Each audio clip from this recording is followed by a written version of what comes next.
Frères et sœurs en Christ, la liturgie de ce début de semaine nous propose cette belle histoire de miracle racontée par Saint Luc dans son évangile.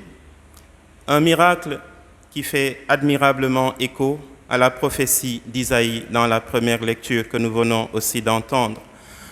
Car Isaïe annonce un temps d'exultation, un temps de gloire, un temps de louange pour Israël que Dieu va bientôt visiter afin de reverdir son désert et de restaurer les infirmes de son peuple. La guérison du paralytique de l'Évangile est donc à comprendre comme le type de miracle que Jésus est venu réaliser pour signifier que le temps de l'accomplissement des prophéties isaïennes est enfin arrivé. Effectivement, Isaïe nous dit dans la première lecture, entre autres paroles, que le boiteux bondira comme un cerf. Et ce boiteux qui bondit aujourd'hui, c'est ce paralytique de l'Évangile qui était arrivé, alité et impotent dans la maison où se tenait Jésus, mais qui en repartira finalement debout et guéri, retrouvant ainsi l'usage de ses jambes et rendant gloire à Dieu pour cela. Le miracle, qui est un des sujets centraux de la liturgie de ce jour, est habituellement défini comme un acte extraordinaire que Dieu pose sur l'homme en particulier et sur la création en général pour montrer sa puissance.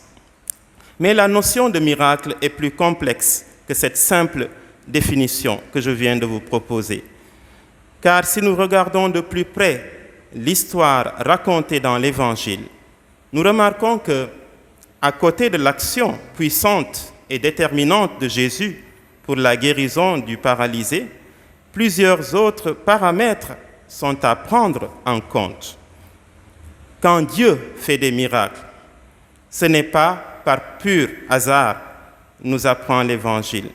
Ce n'est pas non plus par envie d'impressionner ou de tétaniser l'homme.